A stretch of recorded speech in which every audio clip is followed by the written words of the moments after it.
wasiirka wasaaradda dhalinyarada ciyaaraha iyo dalxiiska Soomaaliland Mudane Cali Siciid Reygal ayaa saaka kormeer indhayn ah ku soo maray deegaanka asaarta qadiimiga ah ee loo dalxiis tagaa ku yaalaan ee Laasgeel halkaas oo ay ka socoto shaqo dayactir iyo nadiifin lagu sameynayo goobaha taariikhiga ah ee asaarta qadiimiga ah. wasiirka dhalinyarada ciyaaraha iyo dalxiiska Cali Siciid Reygal oo halkaas shaqadu ka socoto kula hadlay shaqaalaha iyagu ku hawlanaa dayactirka iyo nadiifinta ayaa sheegay in goobtani ka mid tahay meelaha taariikhiga ah ee muhiimka u ah dalka isla markaana loo baahan yahay in si wada jir ah oo hagrasho la'aan looga shaqeeyo loona daryeelo. aad iyo aad baad u mahadsantihiin aad iyo aad baan idinka mahad celinaya shaqada wanaagsan ee qaranka aad haysaan. waxaan u baahanay meeshan waxa ka mid tahay meelaheena taariikhiga ah ee muhiimka ah weey. marka waxa loo baahan yahay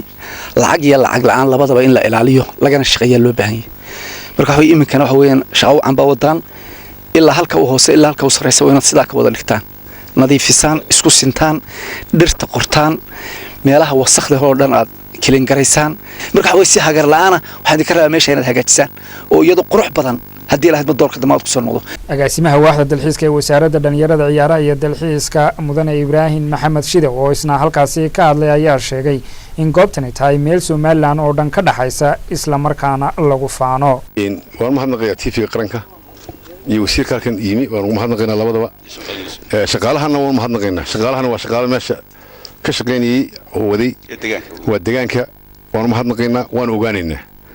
meeshan waa meel lagu faano wayna wada leenahay Soomaaliland oo dhan baa wada leh haddii wax noqotana waxbaynu noqonaynaa haddii wax noqon weydana waxba noqon maynayna imika iyo shalay isku qurux maaha.